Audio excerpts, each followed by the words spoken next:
اليوم درسنا هو استخراج الأرقام من الخلية التي تحتوي على نص وعلى أرقام.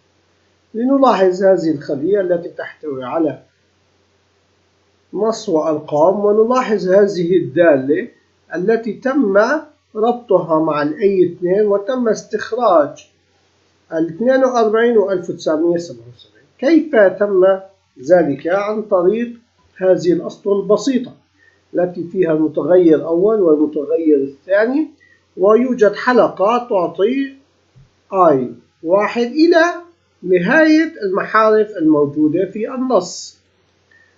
وبذلك الإف تقول إذا المحرف الأول أو إذا الآي الأول أو المكان وجود المحرف الأول، يعني فإذا إنها الإف تقول إذا كانت أرقام من هي الدالة التي تأخذ النص بالكامل وتقتطع منه أول محرف أو ثاني محرف أو ثالث محرف حسب أرقام الآي، وبذلك نحصل على المحرف الأول.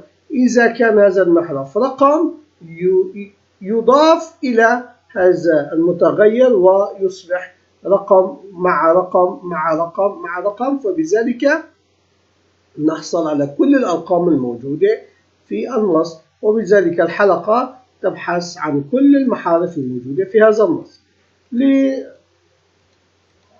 لنسير مع بعض لنأخذ الخطوات متوالية. نلاحظ هنا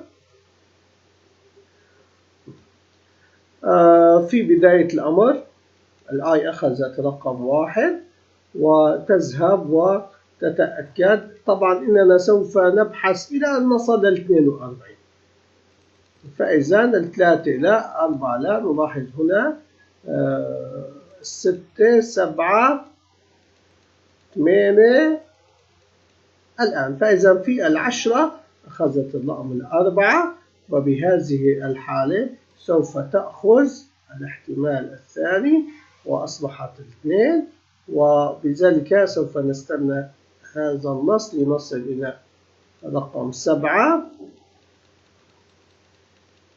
نلاحظ أنها جميعها تتجاهل هذا السطر لأنها ليست رقم، لأن الموجود ليس رقم، لأن الرقم الذي المحرف الذي توصلنا له ليس رقم. الآن أخذت رقم 1، فإذا إنها انتهت.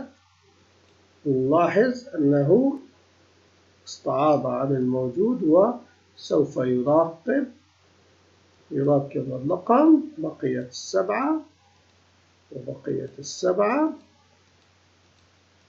وبذلك انتهى البرنامج. نرجو أن نلتقي غدا إن شاء الله.